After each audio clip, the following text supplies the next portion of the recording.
بسم الله الرحمن الرحیم. وختم بخیر. دغه یو اس بي مودم هم وایرلیس لري، هم یو اس بي ډونګل نه کارولای سو. تر ټولو اول خو تاسې د دې ماډل ګورئ. زه به تاسې ته ماډل هم په ډسکرپشن کې هم ولیکم. ای 830 TS-1 په بغل کې دلته ریسیټ بټن هم ځان سره لري. راځو سیم کارت پکې اچوو.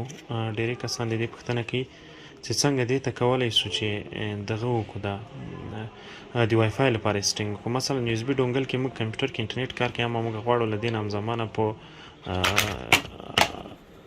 همزمانه له دې نه په موبایل کې هم کار واخلو، هم دې په کمپیوټر کې موږ سره ډیټا اکسس وي او هم دې موږ وای فای وکاروو.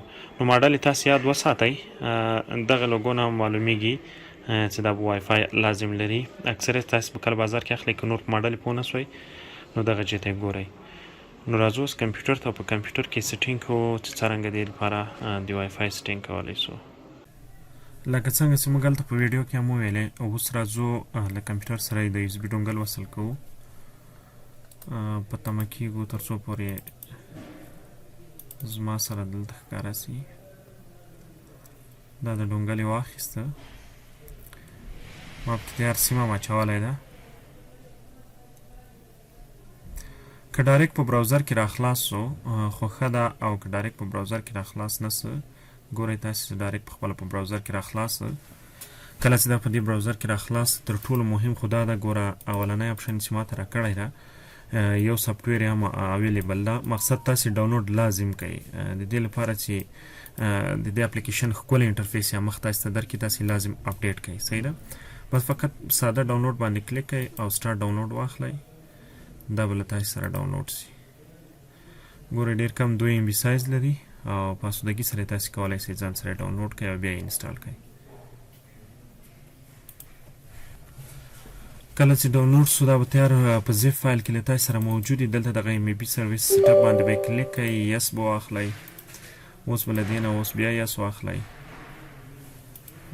یو بله پروسه هم د هغه به هم نیکسټ کړئ او دا پروسه به تاسې سره مخې ته ولاړه سي.